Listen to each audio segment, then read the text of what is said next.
Okay.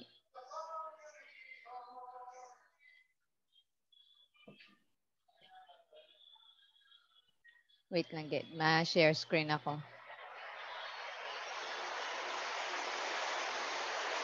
Okay, ara na.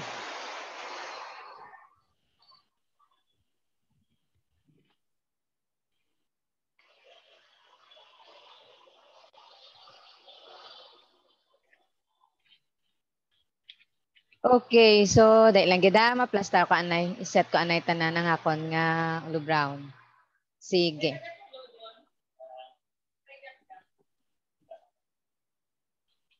Okay, so mayong gabi sa tanan, maumpisa na kita sa aton nga klase. Kabay pa nga mabatian nyo ang akon nga tingog despite sang katunog sang ulan. So, ah kabay pa nga hindi man mag-brown out. Sige ah. So mga muyo kita kaga mag-umpisa kita sa aton nga lesson sa ini nga tinion. Father, once again, we thank you so much, oh God, Lord, for this opportunity, oh Lord, to study together with my sisters, Lord, kaga sa mga kopdanan ko pag namon nga mag-aapas, Lord God, sa pagtuon. Salamat, oh God, nga faithful ka nga, Lord, sa among nga kabuhi, kag ginapakita mo, Lord, ang imong nga goodness. And we ask you tonight, oh God, that you will be speaking to us personally, individually, Lord. Kag salamat Ginoo sa mga bag-o nga bagay nga amon nga ma-learn sa ini nga gabi. Kag itugot mo gid Lord nga isahon mo kami kag ihanda mo kami Ginoo sa mga dalagko nga bagay Ginoo nga ginaaman mo para Lord sa amon kag sa amon nga ministry. We thank you for equipping the church, oh God Lord.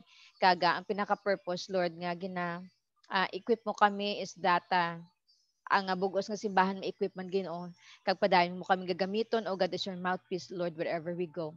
We thank you for tonight O God, and we ask for the Holy Spirit to join us and to lead us O God Lord into all things. We thank you for the revelation of your words kag Lord, salamat sa mga insights nga ihatag mo sa akon kamong mga kauturan Ginoo. Sa ini nga gabi ginasimba ka namon kag ginadayaw ka namon sa ngalan ni Jesus kami nagapangamuyo.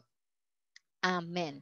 Now sa liwat mayong gabi sa tanan, kaga nalipay kita nga ara na kita sa lesson 8. So almost there, pero may duha pa kita ka lesson nga tapuson. So the last lesson naton i-tackle will be on Wednesday next week.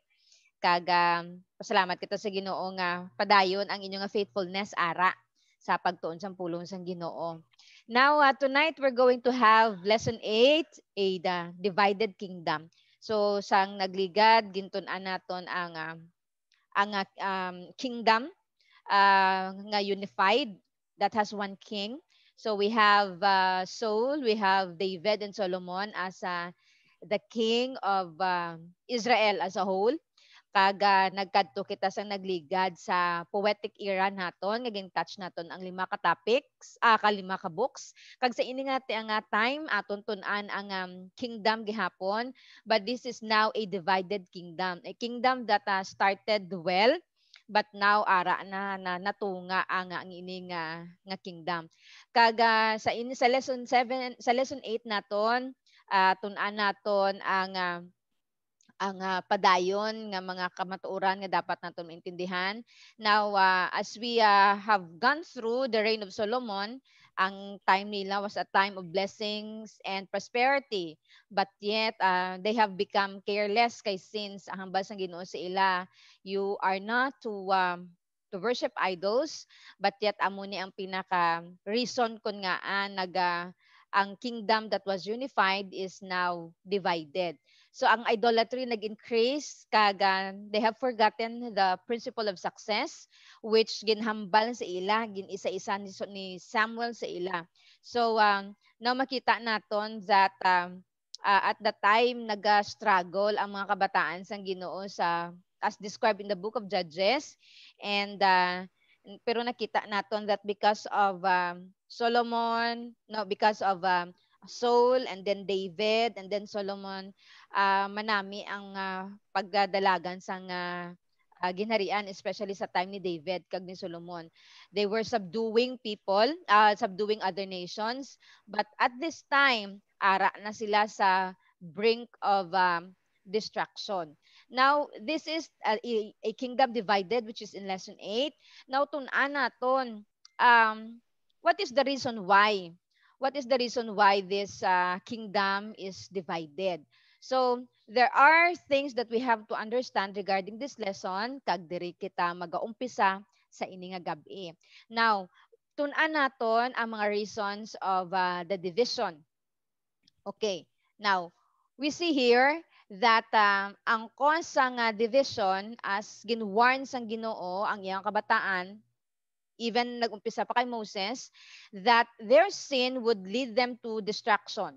So the problem was it was not an outside force that caused them to be divided, pero may ginatawag kita nga civil war within the nation. So it is the reason kung nga nag-cause ng division sa Israel. Now, because of their sin, makita naton ang judgment sang Ginoo sa ila kaga nangin nag-lead ini sa pagkaguba sang nation. Now, we are to go through the reasons sang ila nga division. Firstly, we have to go through the life of Solomon. Now, Solomon was the last king under the unified kingdom o nagaisa isa lang gid ka king. Okay. Now, nakita naton sa 1 Kings 10:11, it says that Solomon did not obey the Lord but turned away from him. So, natun-an naton nga once ang king mag-follow sa Lord, there will be sure success and the blessings of the Lord will be there. Ginwarn na sila sang Ginoo ahead of time.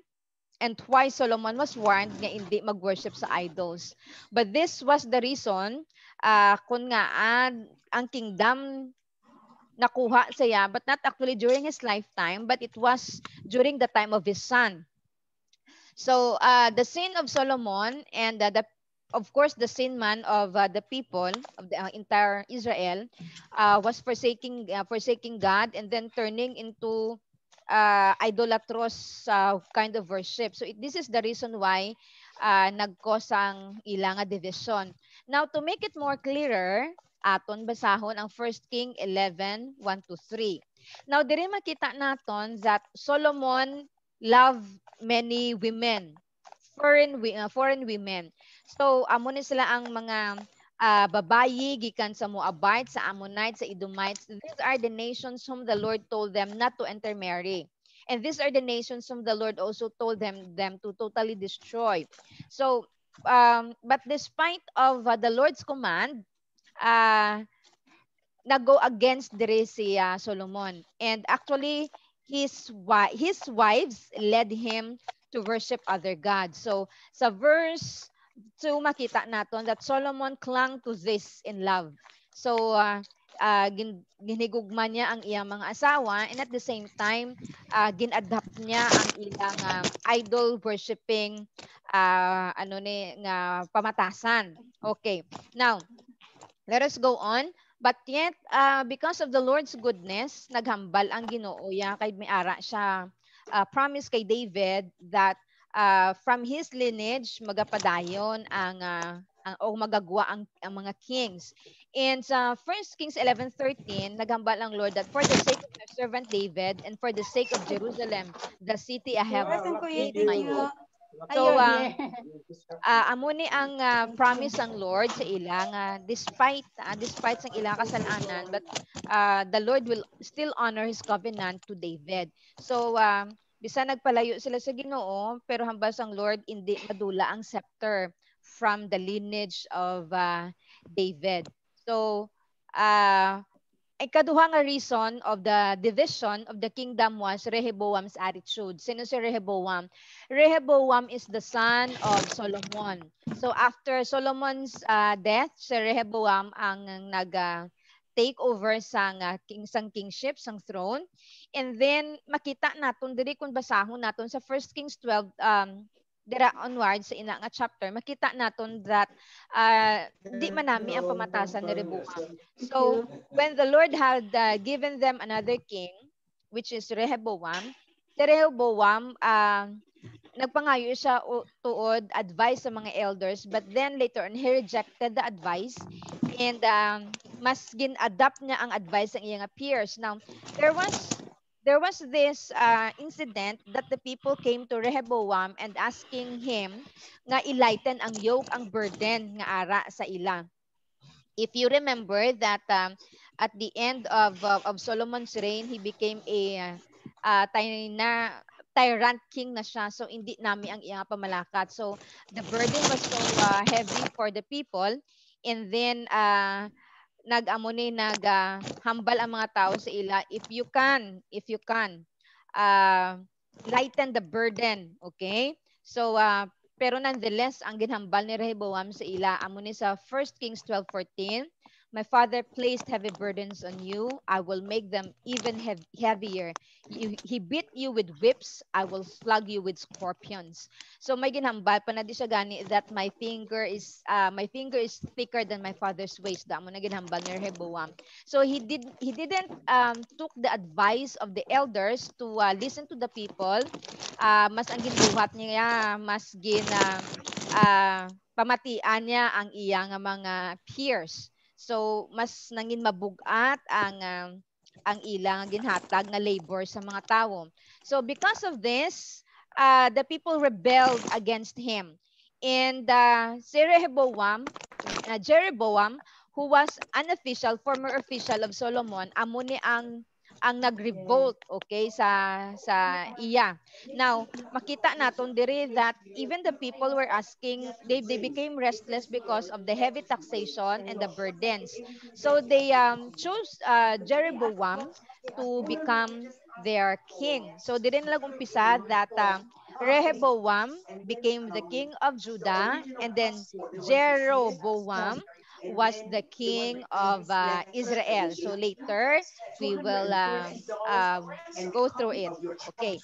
Now, the third reason nga nag-cause ng division sa kingdom is the tribal jealousy. Okay. Now, the tribal jealousy. So, this jealousy was already nag-umpisa ini hindi lang lately sa ila as a tribe, but it started way back sa ilang mga ancestors, sa patriarchs. If you remember at that time that Jacob loved Rachel more than he loved Leah. So kay si Rachel, amo ni siya ang ginhalinan, amo ni siya ang nanay ni Joseph kag ni Benjamin. So if you're going to ask further questions on that, i-explain ko sa inyo later. But because of this rivalry, diri nag-cause ang jealousy. Okay? So within them, kay pagkabata palangadaan bisan starting kay Joseph may ara na jealousy sa family, kag nag-go on ini kag daw napasa sa mga kabataan. So that was a sharp rivalry between Judah and Israel. So if you continually read the scriptures, you will see that deep na gid man niya ang rivalry. Okay. Now in 1 Kings 11 to 13, I went back. Okay, sorry, ari na ko. Now, the kingdom was divided, natunga siya, and then the political structure collapsed, and so the kingdom. And during this time nga natunga ang kingdom, diri man nakakita sang way ang mga Philistines, tanan nga mga enemies around Israel. They, instead of them nga under gihapon sa leaderships ng Israel, was now finding their freedom. So they regained their freedom. They were freed because of the civil war that is in the country. So also that may ara sila problema sa economy because these nations nga ginasabdu nila wala na nagabayad sang taxes sa ila. So wala na control sa ila. Now makita naton diri that Israel was once a powerful nation in that area, was now falling apart. So instead of becoming the greatest and the strongest nation in that area, subong amat-amat naman sila nga ginakontrol sa mga nations nga ginsakop nila. Okay. Now makita naton dire ang description sa division sa kingdom, which is aton nga amat-amaton nga pagatun-an. Okay, the description. Now, the names. Now, kung gabasa kita Bible, matingala kita why there are kings, why yung nga different ang king sa Israel, and then nga different ang king sa Judah. Kung sa diin supposedly, isa ni sila ka nation. Isa lang supposedly ang king. But now we know that tungod sang division, tungod sang pagtunga sang kingdom, diri nato natalupangdan nga amo ni nga may ara Israel and then may ara Judah.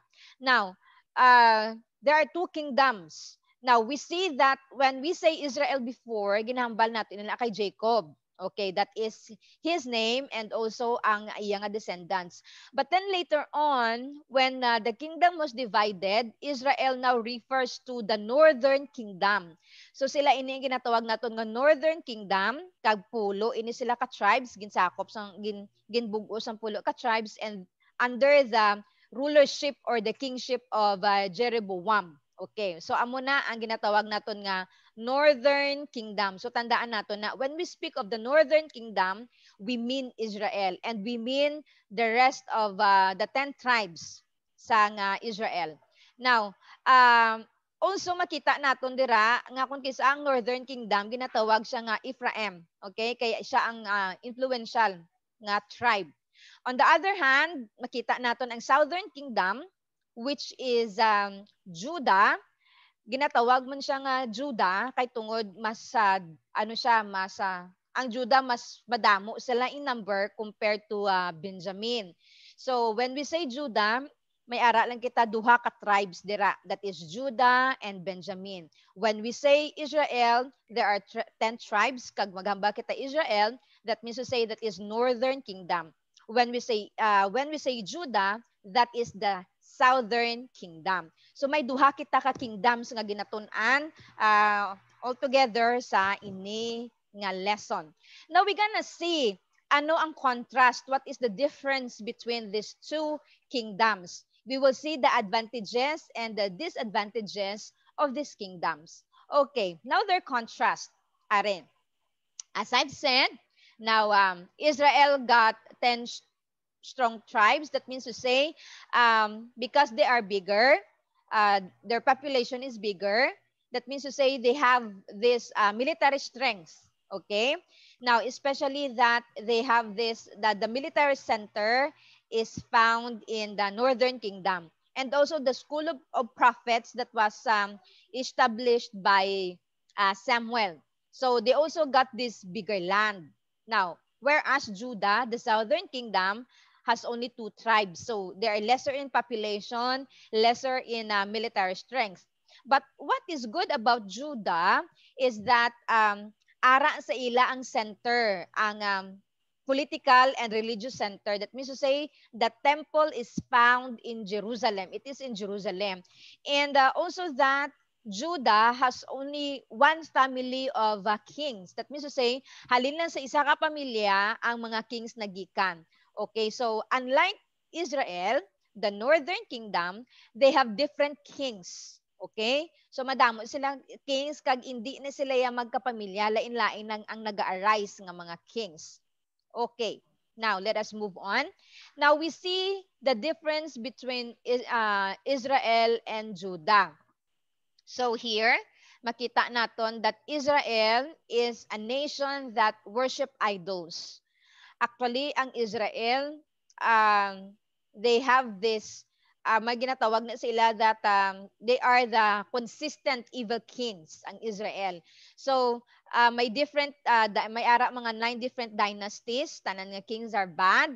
So, they were taken captive to Assyria. Now, we see Judah, ara ang Jerusalem, and then ang kingdom of Judah is called the inconsistent kingdom since nga may ara ini siya good and bad kings. So, it was taken, they were taken captive by Nebuchadnezzar, kagindala sila sa Babylon. Now, because of Israel, who is wicked, tanan nga kings evil, nakita naton nga ang ilang life as a nation is shortened.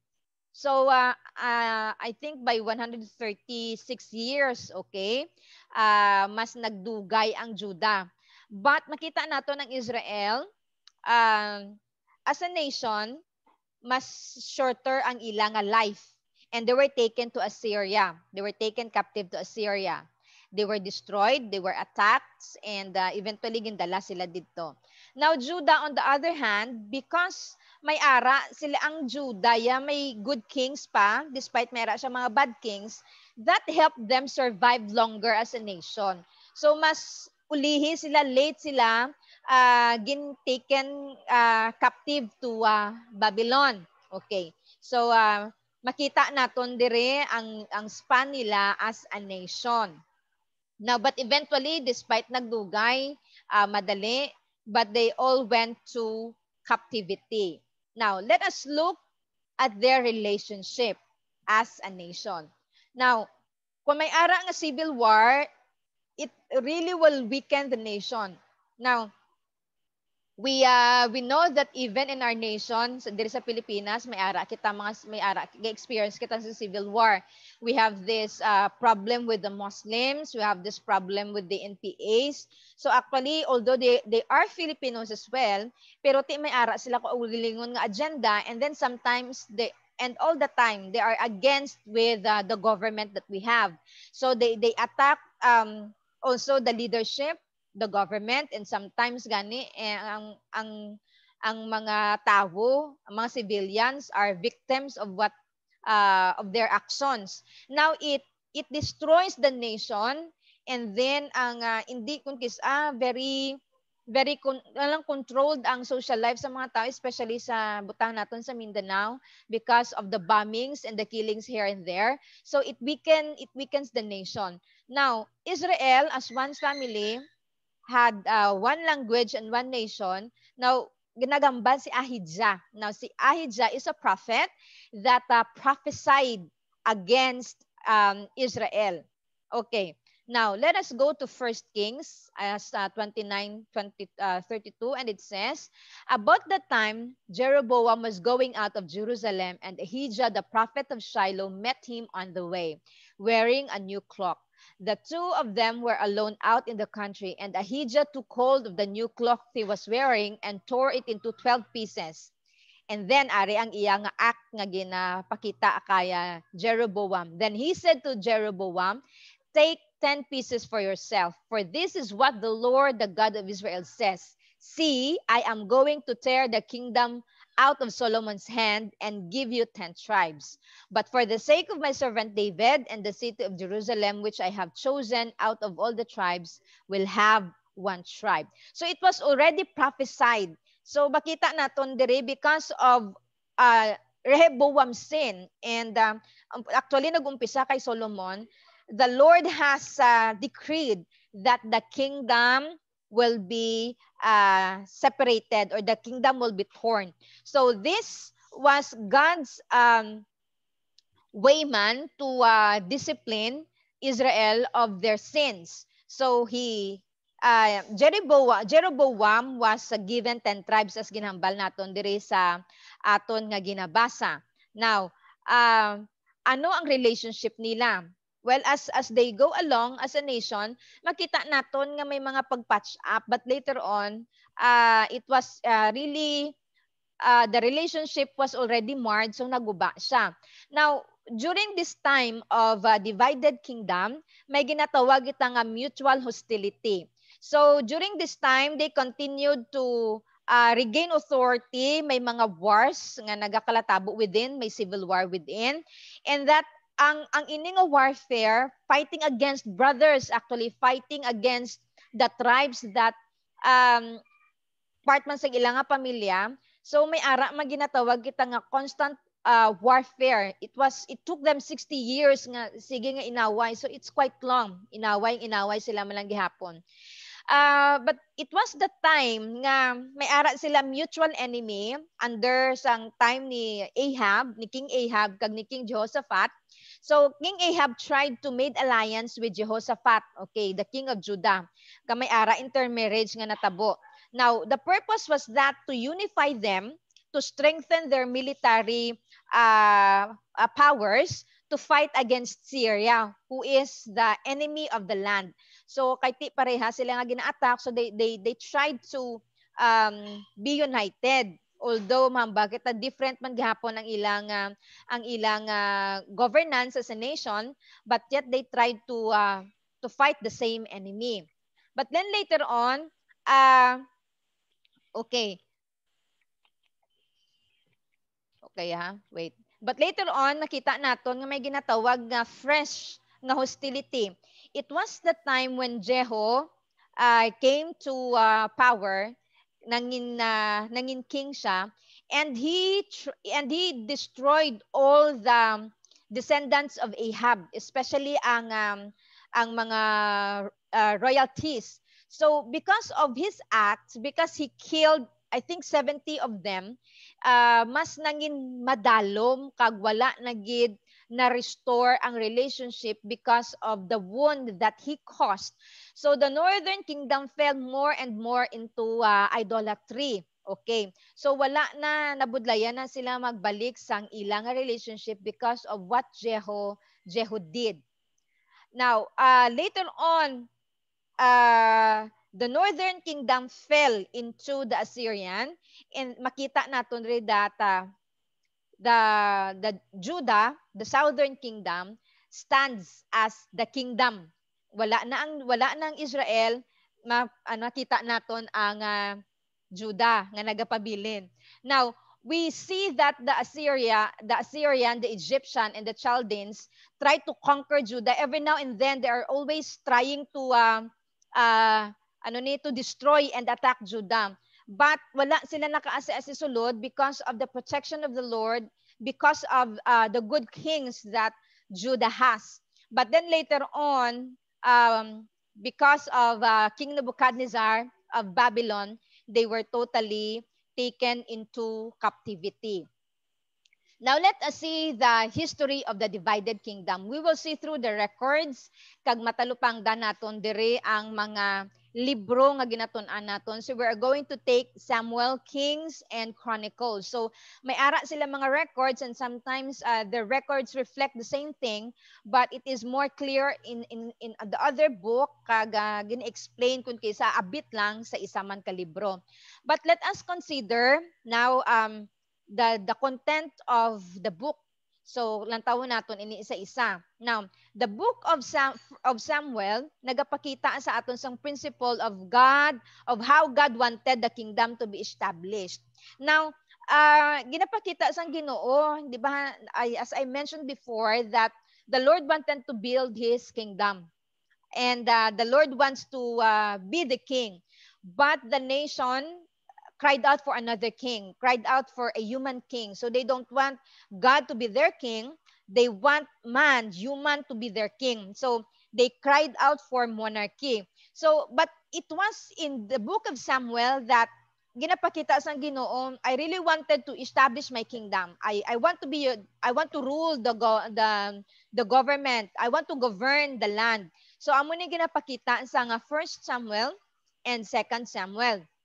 Now, if the kingdom should be established, and if God will rule the nation, of course, the nation shall be founded on the spiritual values. Amo ni ang gintudlo ni Samuel sa ila. So, the king has to rule, okay, according to the scriptures. And as David ruled the nation, it should be also that amo manitaning obron sa mga kings. So, they should be and the king should be submitting itself to the Lord. Now, makita naton also sa First and Second Kings, gina-describe diri kung paano na-develop ang kingdom. So, it shows kung paano sila go to war, and then everything, how the kings rose in power and how they were destroyed. So makita naton diri ang descendants nga ginahambal sa aton.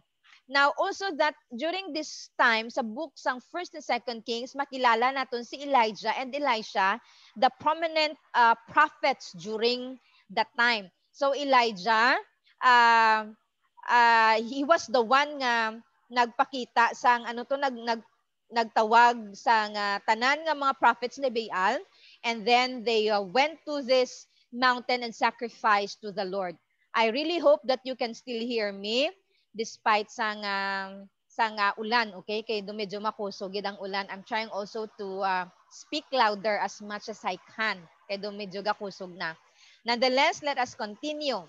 So, Elisha was the successor of Elijah. So when Elijah was taken to heaven, ginkuha siya sang Ginoo, si Elisha ang nag-succeed sa iya. So these two are known for the miracles. Kay Elijah, he was known of the greater acts. Si Elisha is known of the many miracles nga himo niya through the power of God.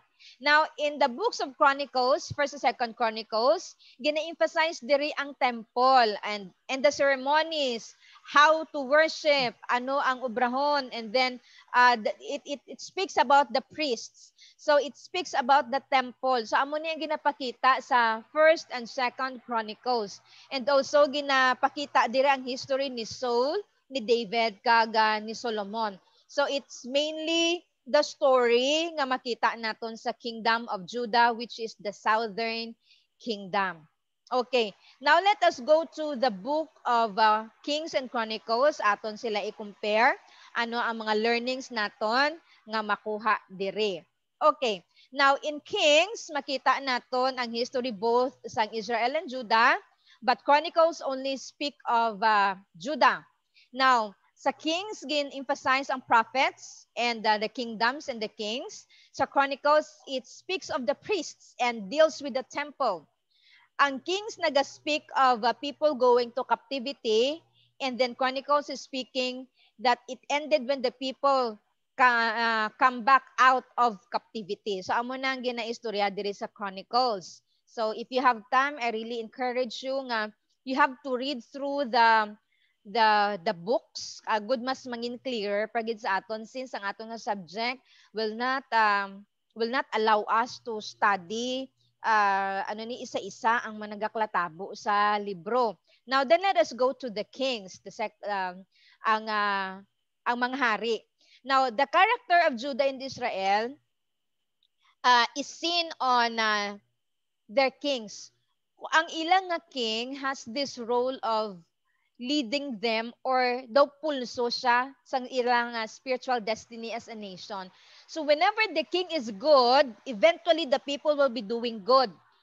When they are doing good, eventually the people will worship God. So kung ang ilang king is bad and idol worshiper, amo man na ang gaklatabo sa entire nation kag ang gina-observe sa mga subjects sang ini nga mga hari. Now we see that after kay Solomon, makita naton ang decline, ang pag-backslide sang nation because of their idol worship. Now the northern kingdom, si Jeroboam, nag-set up siya sa golden bulls because of nakita niya that although Judah is a small kingdom, but yet there are still those people who are faithful and true to Yahweh, to God. So ginobra niya so that the people will not go there, hindi sila magtipyok sa Judah. Nag-set up siya sa golden bull, okay? And that led and made the nation nga mas mangin corrupt pagid kag mangin idolatros. Now so he allowed it nga matabuin na kay kun hindi people will go to Judah. Now si Rehoboam on the other hand, he permitted idol worship, which is makita naton nga amo ni ang reason kung nga agin destroy sila sang Lord because of their practices. Now, because of the Lord told them that they are not to follow what the other nations are doing. But amo pa ni ang ginabuhat nila. Makita naton that later on, ang iban nga mga Israelites from Israel, from the kingdom of Israel, who are faithful to Yahweh, nag-transfer gid sila sa Judah. So they went to Judah and lived there because of they are sold out and zealous to the Lord. So dira sila nag-transfer sila. Now, the reign of Hezekiah, it was during that time nga makita naton nga uh, such a king who has this zeal and this heart for God. So it was that time nga makita naton sa history nila nga ang isa ka king nagbuhat sang maayo despite of ano ang ginahimo sang iban nga kings. They are not faithful to God. They are not consistent in their relationship to the Lord, but Hezekiah did well. So he was considered as one of the good kings during the divided kingdom. Now I have this chart nga makita naton ang kings. So I will give this to you later on, plus ang iban pagid nga notes that I have prepared for you nga hindi naton matouch sa ini nga gabi. So these are the kings of Judah and Israel. So from Judah we have 20 kings all in all during the divided kingdom, and then sa Israel we have 19 kings. Okay? So tanan nga kings sa northern kingdom are all bad. And then makita naton sa Judah, they have this good and bad king. Okay. So makita naton diri ang number of years nga ginserve nila may ara tag 22 years sa Northern Kingdom, but then makita nimo dira sa Northern Kingdom may 7 days lang siya nga nagrule, and then I think later on he was assassinated. So sa iban may ara may 3 months. Okay, so depende. So may ara makita naton diri ang number of years and also the prophets nga gingamit sang Lord sa ila during at that time. So I will be giving this to you so that may ara ka mo reference later on. Let us go to the prophets. Now, during this divided kingdom, the Lord raised up prophets to speak to the nation and to address the kings of their evil. Now, the Lord told them in 2 Kings 17:13 that it says, abandon your evil ways and obey my commands, which are contained in the law I gave to your ancestors and which I handed unto you through my servants, the prophets. Now, these prophets are used by God. So they are bold, they are fearless, they go to the king, they rebuke the kings, kag ginapakita sa ila, ginapahapalo sa mga kings kung ano ang mangin judgment sang Lord if ever hindi sila mag-turn away from their sins. So the prophets were chosen by God. So hindi ni sila like kings that inherited nila by birth ang ilang right become as king, and the and priest also, so ara lang gid sa lineage sang Levites. But ang ini nga mga prophets are hindi amo ni ang pagtawag sila sa Ginoo. It's not by birth or by their rights. They were called by God specifically for a purpose nga gamiton sila sang Lord, and kumbaga from all walks of life ang mga prophets nga ginpanawag sang Ginoo. Now let us go to the messages of the prophets. The Lord used them to speak of His message and reveal the condition of the nation. Now makita naton ang prophets, ang ilang nga ginahimo, their message is hindi lang sila magsugid about the events of the future, but also the present, the will of God at the present. So they have this revelation coming from God. So ang pagpili sang Lord sa ila is not by their wealth, or din sila nagaling nga tribe, anong ilang nga training, whatever. Pero ginatawag lang gid sila sang Ginoo as the Lord pick them up. Kay makita man sang Lord kung sino ang tawo nga may ara zeal sa iya nga pwede niya magamit. So during this time that Israel, may do kumbaga daw siso ang relationship sang Judah sa Lord, gingamit niya ang prophets to speak to them, and as well as to Israel, the northern kingdom. Now, makita naton ang mga prophets nga ini, we can identify them because ang ila mga ngalan, ang ila mga ngalan ang gingalan man sang ila nga mga libro. Okay. Now, what are the responsibilities of a prophet? Now, first thing is that ang prophet receives this message from the Lord, okay? The Lord will give them something, sometimes may mga prophets nga ginatagaan niya sang dream. Most of the time ginatagaan niya sang mensahe. And then when he received from the Lord, the prophet will speak to the people on behalf of God. So he became the mouthpiece of God for to the people.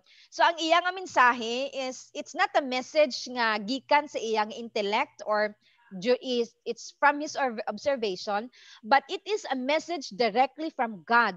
So ginahatag ini sang Ginoo sa iya. So it is the Lord speaking paagi sa ini nga mga prophet. Now these prophets are mambagan inaton fearless because they go to the king, and sometimes it really cost them their lives in going to the king. Pwede sila patsyon, and because the people are also deceived and blinded, they would not they will not listen to the prophets. Kisagani ang prophets, they were harmed by the people. Now, ang message ng prophet was received by the inspiration of God. So, but despite nga ara ang mensahe is from the Lord, but makita naton gihapon ang personality, ang mental ability sang kumbaga ang kinaiya sang prophet ara wala siya nagakadula. So amo na ang uniqueness sa mga prophets naton. Kung isa gani makita mo nga may mga prophets nga ang ilang do kasubo sang ilang nga ginapanulat. May ara man niya nga propeta nga very strong ang iya nga pagpanagna. No, it is because ara da ang personality. Some prophets when they relate the message of the Lord through them. Now, the source of the prophet's message was so important. So, makita naton ha, importante kung diin naghalin ang mensahe. Kung may ginahatag na mensahe, diin siya naghalin. So, isa ina sa mga bagay nga dapat naton hibalon. May ara ako friend nga nakilalaan kag naghambal siya gani, sometimes very selective siya kung kay sino siya magapili, kung kay sino siya magapamati. Kay siling niya mas ginalantaw niya anay kung ang ina nga bala nga person has that relationship with God, so bag-oy ina siya pamatian. Now, the message of the prophets had three parts. So lantaw naton ang mga parts ng ini nga mensahe. Now, first thing is that ang una nga mensahe, ang unod sa message ng prophet is this, is a message to their own age or generation directly from God. Ginambas ang Lord, amuni, this is the present, the situation, and this is what you're doing now. Now, so ginapakita, ginahambas ang Ginoo paagi sa propeta.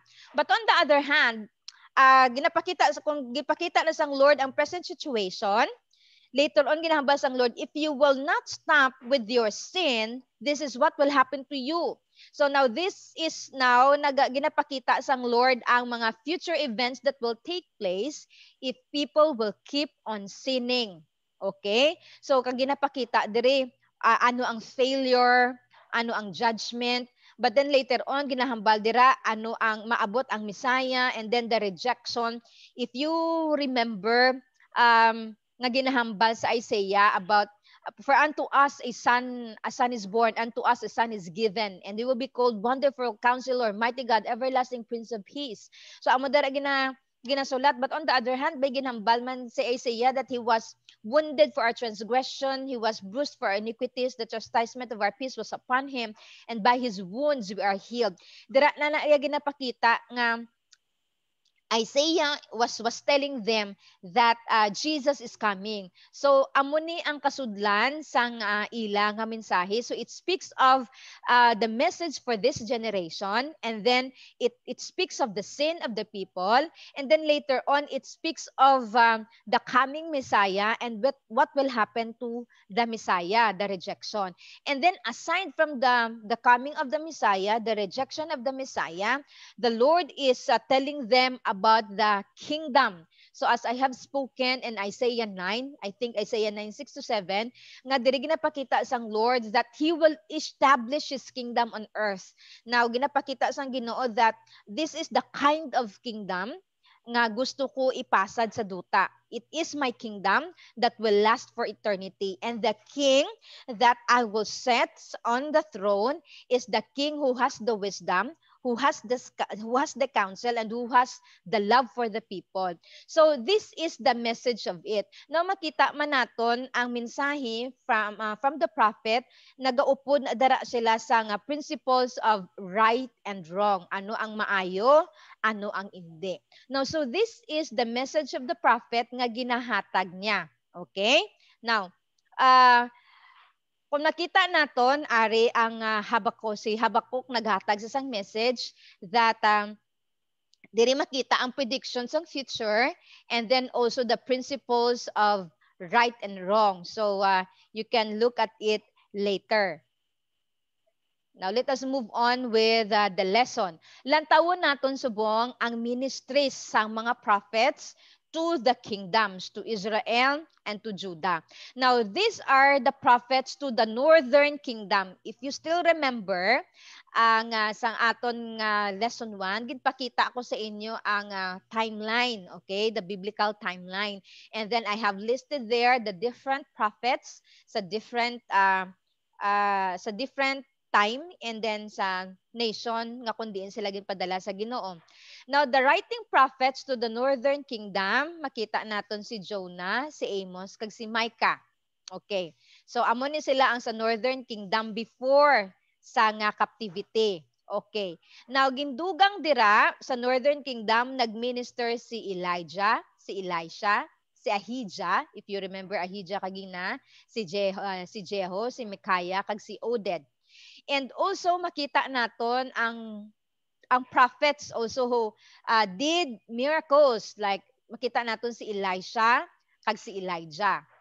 Jonah was sent to Nineveh, okay, nga mag-warn sa mga tao sa coming judgment of from the Lord because also of their sins. So amo ni ang mga prophets nga ginpadala sang Ginoo sa northern kingdom. Okay. Now, makita naton ang summary. Okay, isa-isa. Now, I will just give you the summary sang aton nga libro kay since nga medyo siya, lawig siya, but I will give you just a bit of it para mahangpan lang naton. Okay? Now, but I have prepared ang outlines regarding this book so that matun-an naton later on, especially ninyo, para may ara kita ihibalo sang iban pangakasudlan sa mga libro nga tun-an naton. Let us go to Hosea. Now, si Hosea, very, kumbaga daw, kumpara sa akon daw, unique ang call sa iya sang Ginoo. Hosea is a prophet who was called by God to marry a prostitute. So, nga ginipahimo ini sang Ginoo sa iya because the Lord wants to tell them that you have abandoned your love, although I have loved you, I have cared for you, but ginbayaan mo ako. So si Hosea, ginaspeak niya, ang message niya is love and the restoration of his own sinful, idolatrous wife. So ginapakita sang Ginoo that ang Israel, ang Judah, o the nation of Israel sa whole, is his wife, but yet ginbayaan niya ang Ginoo. She abandoned God. So diri ginapakita sang Lord ang iya paghigugma, and then the sinfulness of Israel. So makita naton diri ang account ni Hosea sang iya nga personal experience sang Lord, and then ang dealings niya with Israel, and makita naton pagid ang mga mensahe niya sa chapters 4 and 14. Actually may mga manami ni kung mabasahan naton ang book ni Hosea. Okay. Now let us go to Amos. Si Amos nag-preach a nation that the nation is responsible for its sin. So the nation is condemned because of the hidden nation. The hidden nation surrounding God's people were condemned, okay, ang nation niya. So because of their sins. So makita naton diri that Israel received more of the discipline of God tungod sa nga iya sini nga nabuhat. So this is the book of Amos. Na actually these books makita naton ini si Hosea, si Amos, si Micah, si Joel. Amon ni sila ang ginatawag naton nga minor prophets. Now we call them minor prophets kay tungod ang ilang nga kasudlan sang ilang writings are short. So, amo na ginatawag sila nga minor prophets. Then, makita naman nato niya si Jeremiah, si Ezekiel, si Daniel. So, amo ni sila ang ibang pagid nga Ezekiel, Lamentation. So, these books, mga prophets, ginambal naton nga the major prophets because of the length of their writing. So, amo malang na siya ang diferensya nila. Now, kung makita naton kagina, may mga prophets nga do hindi kita familiar nga ano ni sila gani nga daw hindi naton sila mabatian nga daw hindi sila mabasahan. So and especially nga wala sila sang libro nga nasulat. Okay, we cannot read their own writings. Now it is because that not all of the prophets gave their time or nag-dedicate sa ilang time into writing the prophecies. But we praise God that there are still those prophets nga gingamit sang Lord nga magsulat sang ilang writing so that we can have the account of it, nga mabasa naton subong kag maintindihan naton ang mga ginapanghimo sang Ginoo. Okay? So may ara nga prophets that are very popular pero may ara nga prophets nga waay gid gani naton gawa na kilalaan. Nonetheless, despite of the shortness and the briefness of their history or sang ilang nga mga backgrounds, gingamit sila gihapon sang Ginoo. Now, let us go to Micah. So si Micah, nag-preach siya both sa northern and to the southern kingdom. So makita naton ha, may ara nga mga prophets that they solely speak to Judah, or a prophet that solely speak to Israel, pero may ara nga prophet like Micah nga ginagamit sang Lord that speaks to both. Okay?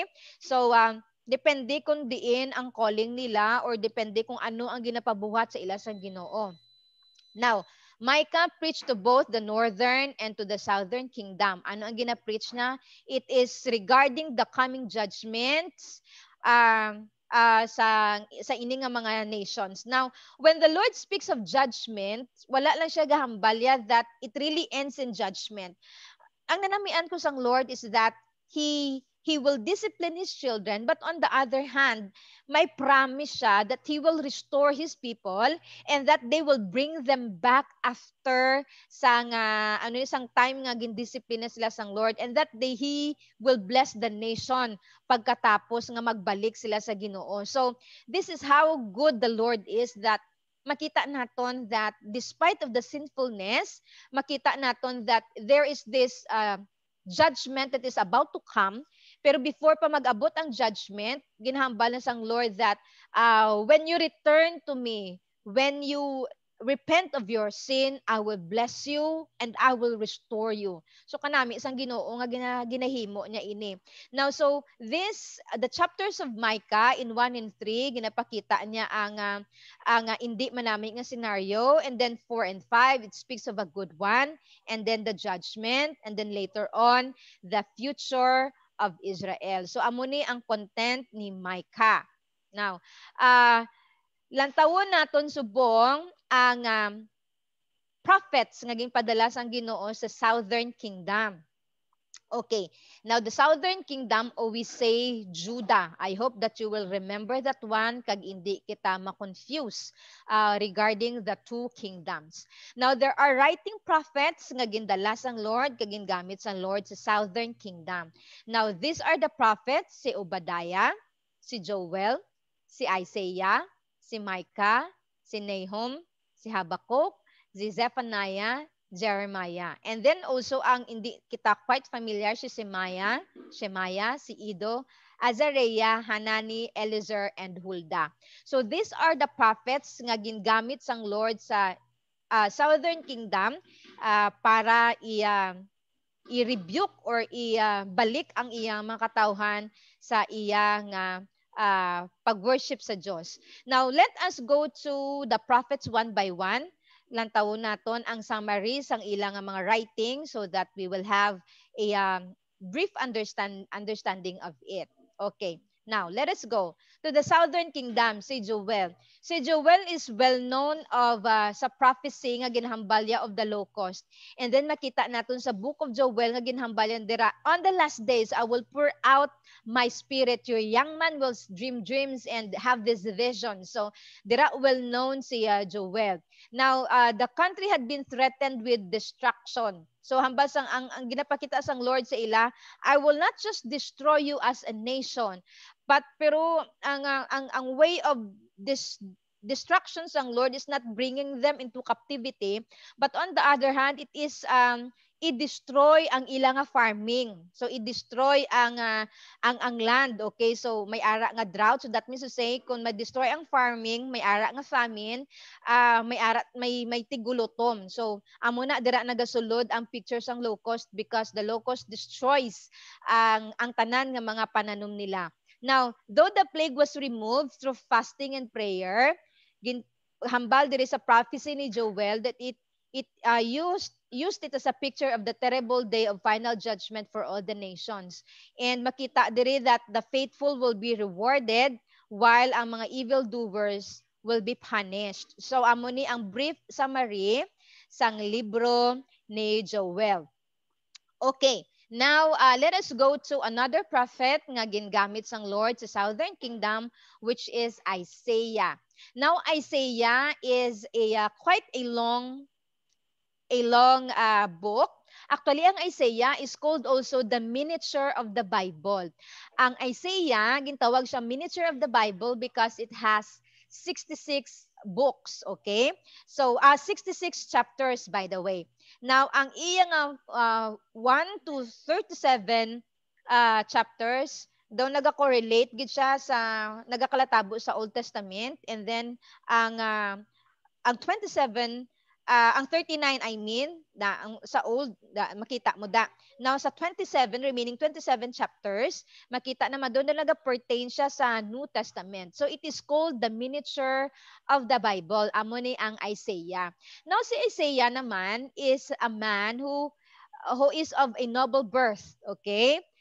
The prophet of King Hezekiah.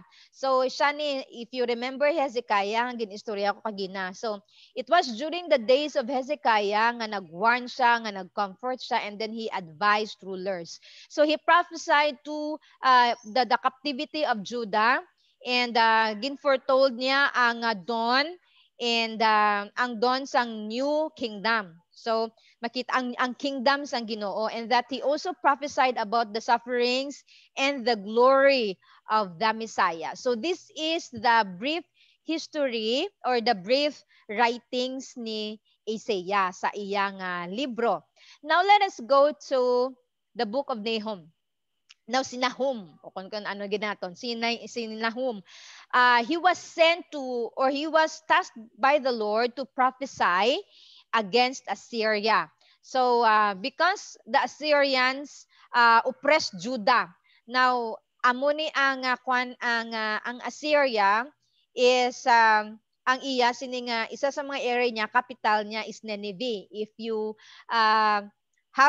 you remember that Jonah was sent also to Nineveh to speak against the Ninevites, to prophesy. Okay, so makita naton ang ginubra ni Jonah that he disobeyed God and he went to sa lain niya nga lugar, but then later on gindala sa Ginoo didto. Now si Nahum, makita naton nga gin-describe ya diri ang matabo sa Assyria, sa Nineveh, gin-pronounce, gin-explain, kag gin-describe ni Nahum, and everything that he prophesied against that city came to pass, nangin matuod gid, kag natuman gid ang ginahambal, ang ginatagna sang Ginoo sa ini nga lugar.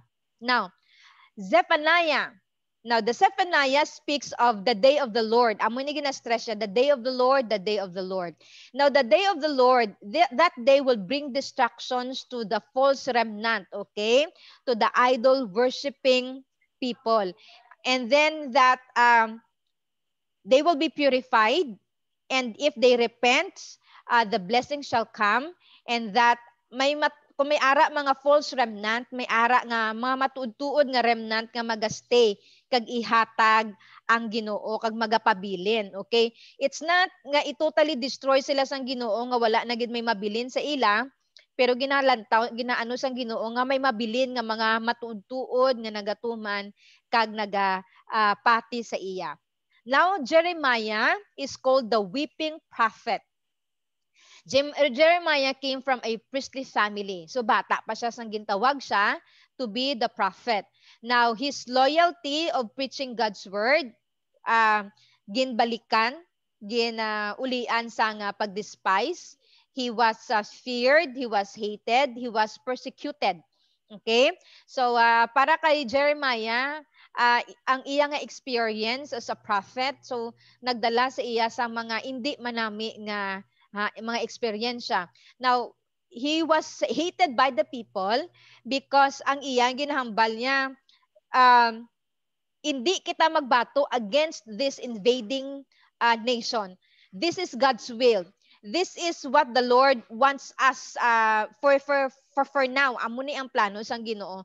Now, sometimes we are quoting Jeremiah 29:11 nga ginahambal naton that for I know my plans I have for you, says the Lord. Plans to prosper you, not to harm you, plans to give you hope in the future. But actually, Jeremiah is telling them that we are not to fight against this nation because this is God's will for us. So the Lord will bring us to captivity and the nation will be destroyed. So when people hear of this, nagapangakig sila kay Jeremiah kay, why are you prophesying against the nation? Why are you up to the destruction of Judah? So this is why the people hate him. But Jeremiah told them, despite of the Lord's judgment upon us, pero tandaan nato ang ginahambal sang Lord, it is not for destruction. Ang hambal niya, for I know the plans I have for you. This is just a time to discipline you. This is just a time of a moment of pain sa inyo, but I know the plans I have for you. It is not to destroy you, but it is to bless you. Amo na ginhambal sang ni Jeremiah sa ila. So ginapabalo ni Jeremiah sa ila that this is God's plan. Now somehow kabay pa nga samtang nagatuon kita, ma-realize naton that makita naton ang context ng kabuuan kung nga ginahambal ni Jeremiah, for I know the plans I have for you, plans to prosper you and not to harm you, plans to give you hope in the future. Actually, this is the context of it nga ginahambal ni Jeremiah, nga the Lord is about to bring them to captivity, but the Lord, despite of the captivity, has a good plan, has a promise, they have a brighter future sa kamot sang Ginoo. So Jeremiah predicted of the overthrow of Jerusalem and that they will be in captivity for 70 years. So, lantawon naton kung ano ka precise ang prophecy ni Jeremiah nga wala pa ini natabo, pero ginahambal ni Jeremiah will be there in the land of captivity for 70 years. Okay? Kaga hindi manami ang ilang eksperyensya, but despite of it, manami ang plano sang Ginoo. Now we'll go to Lamentation. Ang Lamentation also was written by Jeremiah.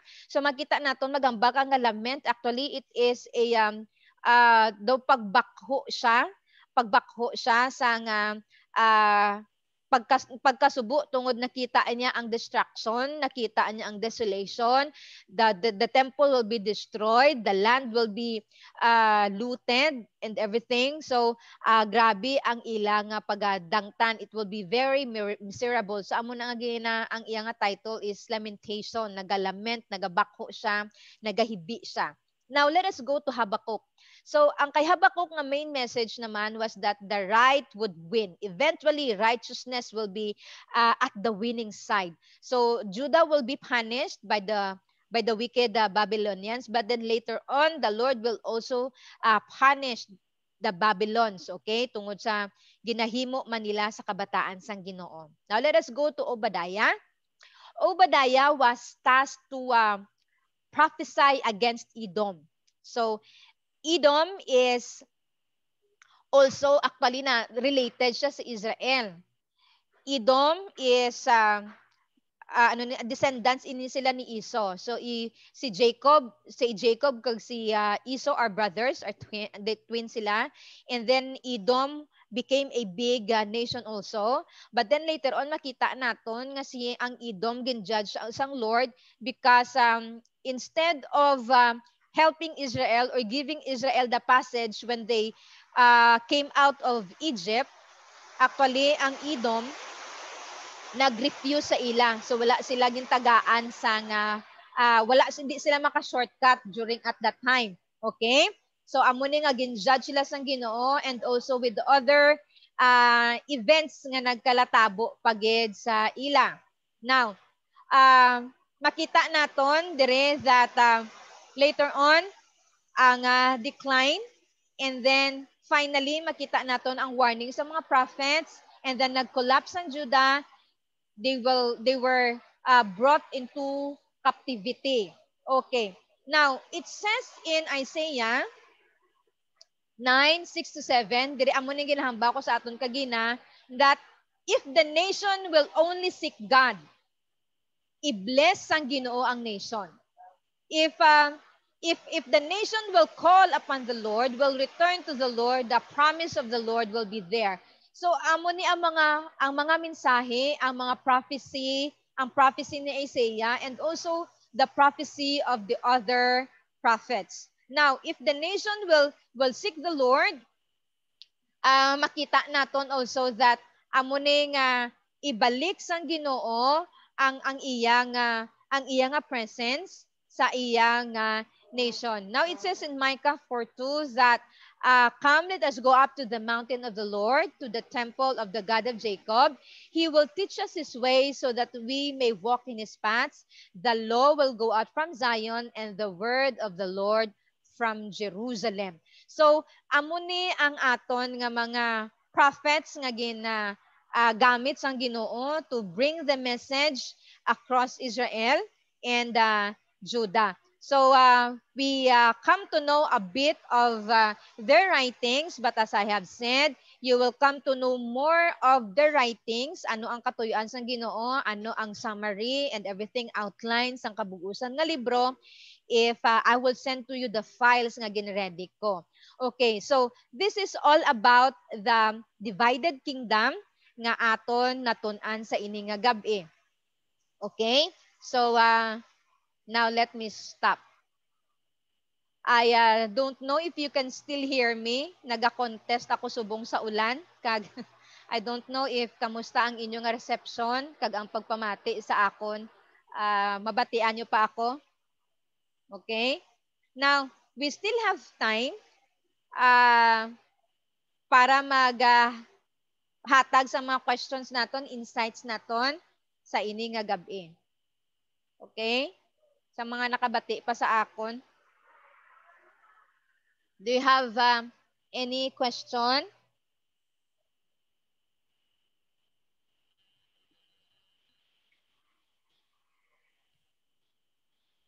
Hi, Hello? Jonah.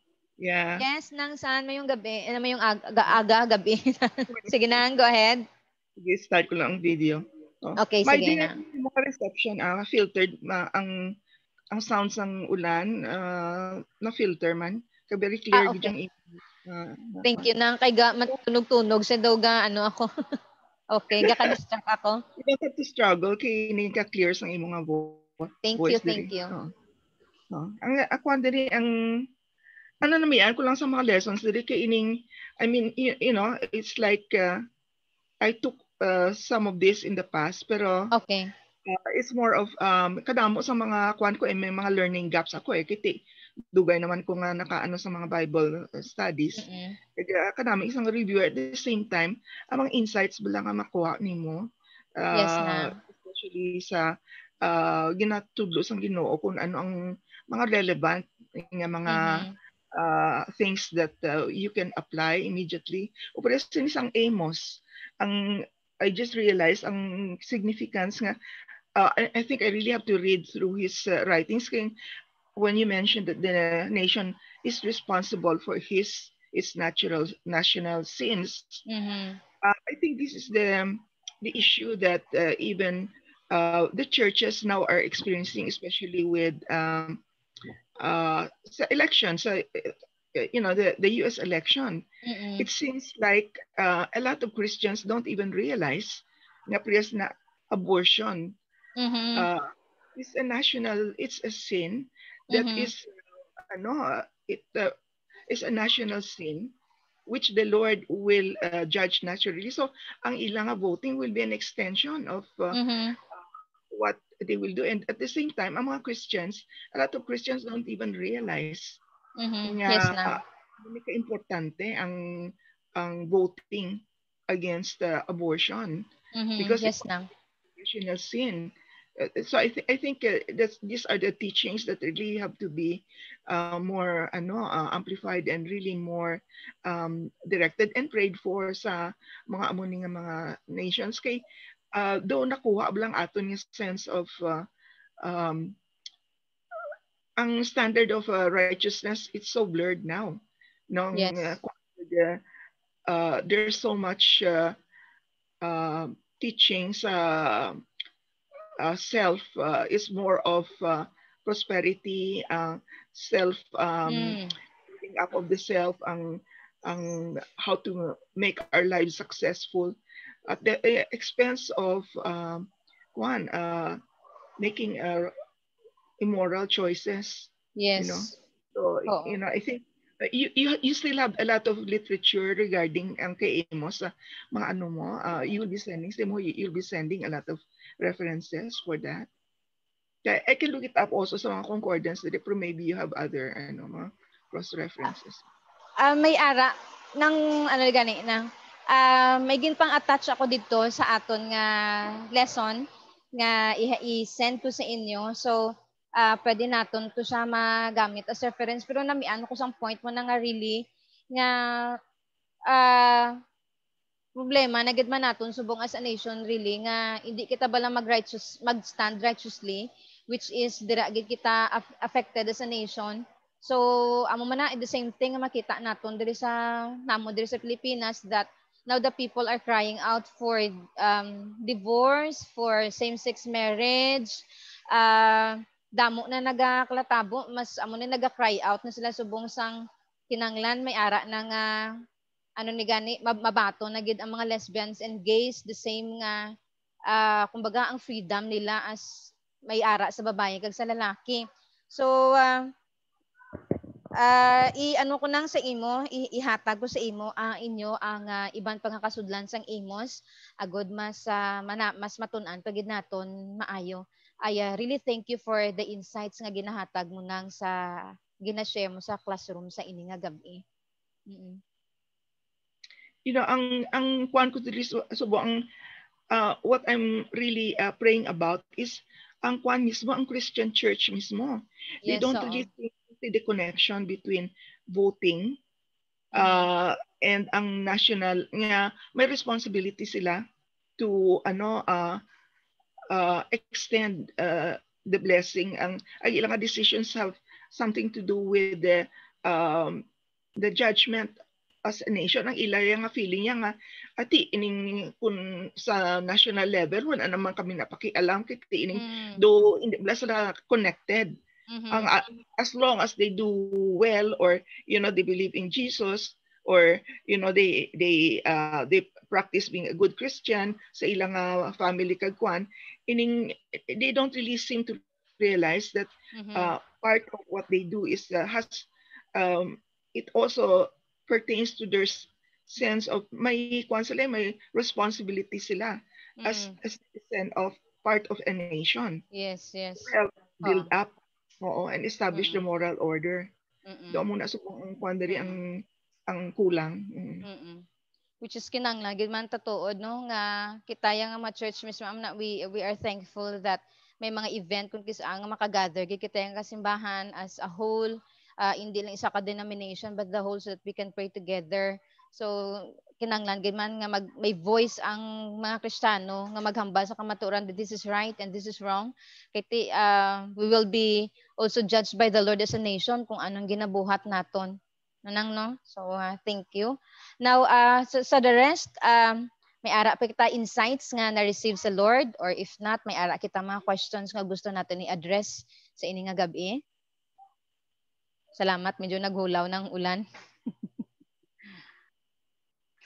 Okay. May ara pa further nga question. So by the way, na-send ko na gani sa inyo ang aton nga kwan, ang aton nga gin-promise ko sa inyo the last time. So na-send ko siya kagina. Kaga idugang ko ni karon i-send ko ang gin-prepare ko naman para matun-an naton. Actually ang aton ni nga lesson is very broad siya as namba ko gani. So madamo nga libro ang i-matouch naton. So ang ginaobra naton sa Old Testament survey is gina-view naton a bit of it, ang summary sina para at least may ara kita idea so that when we go for in-depth study, may ara na kita may ara na kita knowledge of the book so that kung magtuon pagid kita mag-ubra kita sa aton nga homiletics mas mahapos na gawa sa aton because of the understanding that we have. I really encourage you nga we have to read the Bible, the entire Bible. So especially if wala kita naghatag time nga magbasa sa Old Testament, I think this is now the time. So I know that sanggak ga klase kita may mga napukaw ang atong panguna-una, may mga insights kita nabaton, and then may mga questions pa kitang waay naton na address. But the more as gina-encourage ko magbasa sa nga Old Testament, mas the more nga mangin klaro sa aton kag mahangpan naton why are these things happening, nga aamon ni siya, ano ang connection sini. So mahatag sa aton ang kaalam sina asa nagatuon kita sang pulong sang Ginoo. So I really encourage you, if you have not yet read the Bible from cover to cover, I think this is now the time. So i-force naton atong kaugalingon nga magtuon gid kay since ang aton nga Old Testament survey is very limited ang aton nga klase. So ano naton let's go in depth when we have our own time. So sa aton nga pacing ano naton ang basahon naton ng aton nga books, okay? So is there other questions that gusto naton i-raise sa ini nga tinion before we end our lesson tonight? Okay? Wala na? Okay, sige. Kung wala na gid man, silence siguro is ano na gid, it's either you are thinking deep or wala na gid man kita question nga gusto i-raise. So kung nahuya ka mo mamangkot, pwede nyo ko i-text, i-message nyo ko. Kaya pwede ko ma-entertain kasi amang baka mo nga nahuya ko mamangkot sa class. So I can entertain your question if i-send yun na sa akon sa messenger. Agud mas maka-explain kita or maka-istorya pagid kita deeper dira. Okay? So expect that I will be sending you the lesson. Okay? Ay na? Sige. And then by the way, sa aton nga test guro kay ano tan lang kamo, i-inform ko na lang nga daan sa aton nga test. Hindi ko guro maghatag sa aton sang written nga mahatag ko sa inyo sa mga enumeration and everything, but I would like you to make a reflection. Okay? So may masabat gid sa niya kay personal ini naton nya reflection naton, understanding naton na receive naton gikan sa Lord from the subject. So I will explain siguro sa next days kung paano naton na ano ang kalabaon. Let's say bacon na pila ka number of pages ang ihatag ko sa inyo, i-submit niyo sa akon. But I will give you a month to comply. Kiti ano kamo ni gani, very busy kamo working people tanan. So I will give you a month to comply. So okay gid, okay siga kadlaw. Happy gid sila, happy man ayhan si Ada. So I will give you a month to comply. So reflection lang gid siya, okay? But it should be personal reflection sa aton nga subject kung ano ginhamba sa imo sang Lord. At least mabalaan naton kung ano ang mga learnings naton during sa class. Okay? So ginhamba ko na nga daan kay para at least ma-recall nyo na ang aton nga previous lesson so that maka-help sa aton when you write down your reflections. Okay. So I presume wala na sang may mag-question since very silent na. Okay? Wala na gid man. Okay na? Oh, yes, Jenny. Sorry, Bas. Bago lang pop up sa akon, Bas. Ang, Oo. di ba, ginistoryahan ta about all the prophets before. So, paano man sa mga sa subong nga panahon kundo kada mo nagid isang false prophet tapos gina-consider nila nga amo na sila prophet. So, how do you know nga you are called as a prophet as well? Sa sini nga mga tinion. Damo unahon taanay siguro ang kwan ang prophets ang ginatawag mo ginhambal naton. The question was that paano mo mabalaan nga gintawag Oo, sila sa prophet? Oo.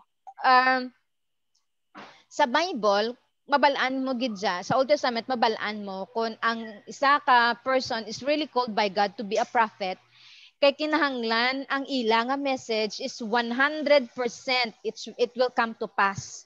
So amo ni ang kwan kinahanglan 100% accurate siya sa iyang ang kwan ang iyang ang outcomes ang iyang ginahambal.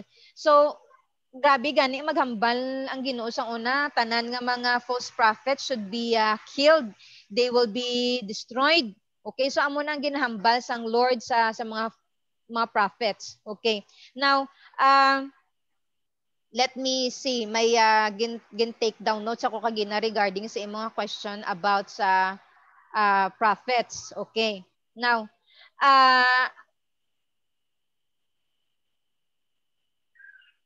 ang mga prophets ginapili ni sila mismo sang Ginoo. So ako na ginapamangkot nimo kagina ang mga false prophets na ulan tawon naton ang mga characteristics ng isa ka false prophets. Okay.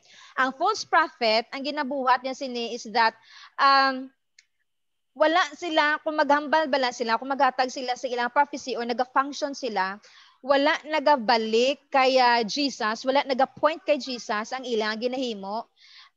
It is kumbaga ang ilang ginabuhat is they're pointing back on themselves. So that means to say, ang emphasis is not on Jesus but on themselves. Ang glory is not on Jesus but to them.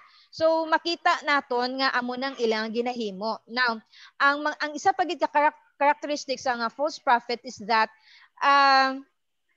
wala sila kumbaga wala sila umbrella or hindi sila accountable sa pastor, wala sila submission, wala sila sa isa ka church nga kung diin sila accountable. Okay? So isa na ka mga bagay nga makambal sa aton nga may tendency that they are not really a true prophet kay kinanglan may ara gid sila at church and their word nga kung diin sila accountable amo na kay importante balan ka tama nga may ara kita accountability, may ginatawag kita nga may tawo nga naga-look after sa aton, may naga-rebuke sa aton, may naga-encourage sa aton. So importante ina siya. Now, ang isang ka false prophet is that ang ginaobra niya is that gina-break niya ang church. So instead that the church will be united, mas ginatunga niya ini. And then they have this spirit of being critical and judgmental. So amo na siya.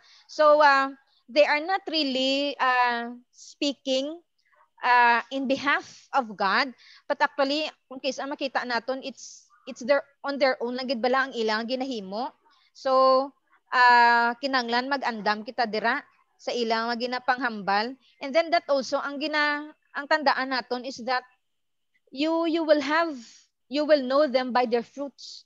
So lang tawon gid na naton niya kung ano ang life nila, paano sila nagakabuhi. So we have to test them. We have to ano ni gani as ginhambal sa 1 John 4:1-2 that we are not to believe every spirit but to test whether they are of God. Kiti you are all aware nga damo-damo na gid false prophets subong as in bisan gani ang mga bata na gid sang Ginoo can be deceived by them. So isa amo ni ang mga pamaagi nga pwede naton ma-test nga ang ini nga mga tao is not really a messenger from the Lord. Kaya gadata na gid here and there na sila ang mga tao nga ini. So lang taon lang gid naton isa lang gid na is test really look at the fruit of their lives. Paano sila nagakabuhi, ano ang ilang pamatasan, anong nagagwa sila nga baba, and that amo to kagina ang ginpanghamba ko. And most importantly, we should, ang mga kabataan sang Ginoo tagaan niya kita discernment.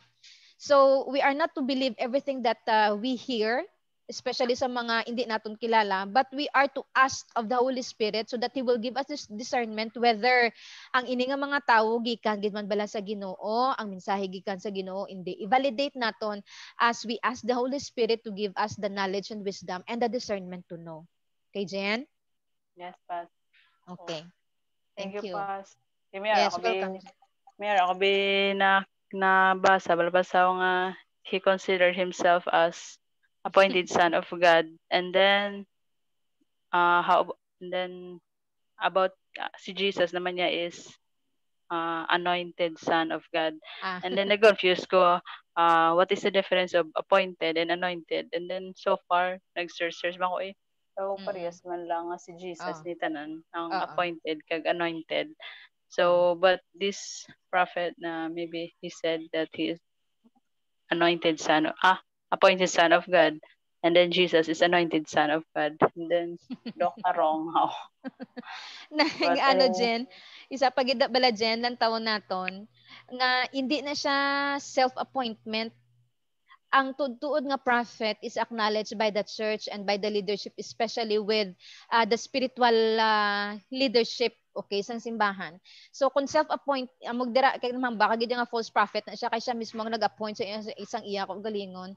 So it should be the body of believers nga naga-recognize actually sang iya nga gift. It's not nga siya lang ang nagplastar sa iya ako ugalingon. So dira naton gid mabalaan whether nga na siya false o kung true prophets, especially if siya lang ang nag-live sa iya ako galingon, self-proclaimed, okay? Self-proclaimed siya, hindi siya gin-endorse sang simbahan nga nabalaan naton nga true body of believers. So halong kita da Jen. Thank you pa. So, okay. Mayara pagid pas nga ka-worship sila blabasaw with gun tanan nga members ga simba may dala nga gun, tapos ang preacher ang ga-preach is may crown nga made of bullets. Then probably nagidiya kay they believe that we need to serve the Lord with iron, and may ara siya mention nga with iron and as a sort of soldier of God like that. And then tanan gid sila yung kada matcha sang tanaw ko kaga basa kaladukan man nga simbahan man tanan nga members, and then galing wala lang ako kita mangkot ko kung paano naman being children, mayo lang wala ako kita children sa simbahan. Delikado wala kung di ka mag-worship base matiruhan ka bala. Gani bas. Mayara sila time nga gabang sila tanan. Daw gapaputok kumbaga. Okay. May time nga gapaputok sila tanan sa field mga muna. Ate, it's really clear nga mabalaan mo nga it's not correct sa makita mo nga wala daw hindi na ang pamaagi sang Ginoo nga mag-instill ka sa amo na. Thank you, Pas. Welcome, Thank Jen. You, okay, welcome. Si Ada. Ma'am. Yes, Da. Ano ko, pass na ko. Hindi, kay si Miara, man subo nga mga to kilala, gid nga prophet. Miara, manabalaan nga siya nga, hindi siya false prophet. Pero sa kilala ko, wala nga hambal ya nagkadto to sa prophet nga nagbayad sa kuno. Delikado kada kung nagpabayad. Sa kilala niyo na kuro. Dire sa Ililo. Oo, medyo nakabati na ko na sa iya. Pero somehow daw comparable sa aton mga Christians, we should not go to people to know God's will. Tapos especially if mabayad ka to know God's will. Kay ti Oo, kay ti ang Ginoo ya. Pwede ka pakigambal sa aton mo. If we really want to know the will of the Lord, we will go to the Bible. Kay ti pakighambal man isang Ginoo iya nga katuyuan. So, ang hambal sang Ginoo, freely you receive, freely give. So, daw para sa akon, daw questionable that I have to go to that person and then ask of the will of the Lord and then pay kumbaga may talent fee. I don't know kung anong tawag dira, pero as for me, ako niya ha, ako niya ko galingon, I'm not into it. I'm not really into it. Kay ti nabalaan nato niya whenever we serve God, we are serving him. It's not for the payment, it's not of anong makuha ta dira, but it's really because we love the Lord. Ako yung panindog ko nga kung magserbisyo ka hatag kagidya kaga you do it for God and not for anything else. Ang Ginoo ma-reward, okay, ihatag na isang Lord. Pero ang may hambal nga dapat mabayad ko certain amount para mabalaan ko ang will sang Ginoo. I'm not really into it personally ako. So hindi ko na hindi man ko hindi ko gusto mag-judge pero para sa akon hindi ako. I'm not for that. Sa amo na nga pamaagi. Oh, nagkailit Mamati ka ka balo. preaching. Ha? Yes da. Habal ko kita yun. Nga, nagbayad ka, hindi na sa tuon nga profit, kay gapabayad. Sa mga mo ginauna ko yung reaction. Kasi akit maano lang tamo ng some Christians will go for it kiti especially if ara sila sa moment nga hindi sila kabalong himuon and then they are emotionally down and then spiritually hindi pa amo na ka matured, so amo na nga gusto nila kung kisa abalaan malakat makadto sila sa amo na just to hear what they want to hear na actually pero balaan naton nga kung gusto mo hibalo ng pulong sang Ginoo, you really have to study the word of God, you have to listen to the Holy Spirit, you have to go to you attend cell group, you listen to the sermon, ma-fellowship kita because the Lord will speak to our pastors, the Lord will speak to our leaders, and even the Lord will speak to sa kauturan naton makighambal ginaya ang Ginoo, and that the Holy Spirit will directly communicate to us kung may ara siya ipabalo sa aton kag kung may ara kita ipamangkot. When we go directly to God, we will never go wrong. Basta mamati kita direkta halin sa Ginoo. Hindi kita ya ma-mislead. Okay? Okay na da? Okay. Okay? So may ara pa? Sige. Now, I think we're done. I really thank you for the questions that you have raised. Okay, whenever you raised questions, you are not clarifying lang sang imong mga questions, but also that your classmates will also avail of sa mga sabat nga nabato naton. Kag this is a classroom and all of us are learning sa mga questions kag sa mga answers, sa mga insights na gina-share.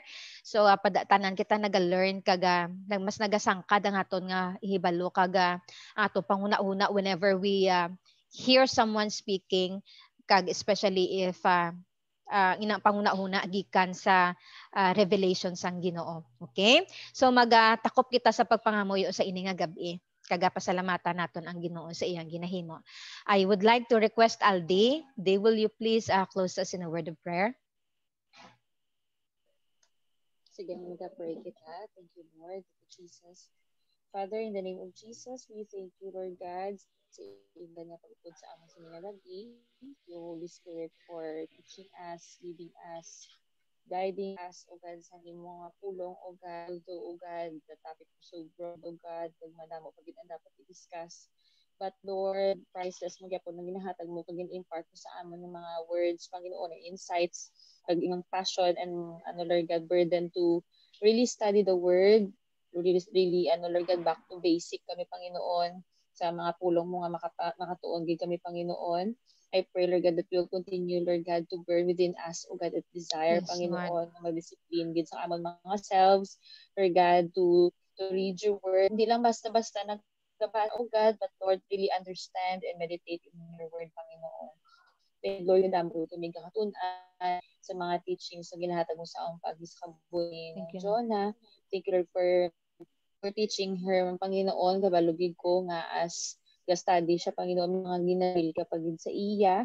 And I pray, Lord God, Jesus, that you will continue, Lord God, to bless, Lord God, ng Jonah, Lord God, sa iya, Lord God, pagtudo sa amin. Salamat, O God, nga nawa, tanan kami, Panginoon, magamit din naman tanan para sa imo glory alone, not for the benefit na kami maging knowledgeable lang, Panginoon, but Lord, magamit kami maayo sa imo ubasan, O God. Thank you, good Lord God, sining nga gabi, nawa ang mga wala man namon naka-attend ng mga classmates, Panginoon, man sila maka-view man sila, Panginoon, kung maintindihan na nila, Lord God, ang among mga topics subong. Salamat kid, O God, even sa mga tapos ng mga kasubong. May you give us, Lord God, Lord God, i-bless mo kami sa among mga work, O God, bless the works of our hands, Yes. Lord God, sa pagpuli man ni Nandiyon, napadayon mo siya paghahalungan, O God, baka doon pagpabalik. Lord, I pray man Panginoon, sa mga ibang tupag niya makasbis nga ara man, Lord God, sa iba niya mga puso, ikaw din mag-bless sa ila, mag-protect sa ila, no weapon of the enemy shall prosper against our lives, O God. Salamat gid, O Lord God, sa imo kayo kagkatutom. We give you all the glory and honor. In Jesus' name we pray. Amen. Amen. Amen. Amen. Good Good night, night. everyone. Thank God you, bless. Pas. God bless, Thank Jen. you. Thank Nang you. God San. bless Thank you, everyone. Nandro. Salamat. God bless. God bless, Jobert. God bless, everyone. Good night. Yeah, good night, Pas. Thank Good you. night. Good night.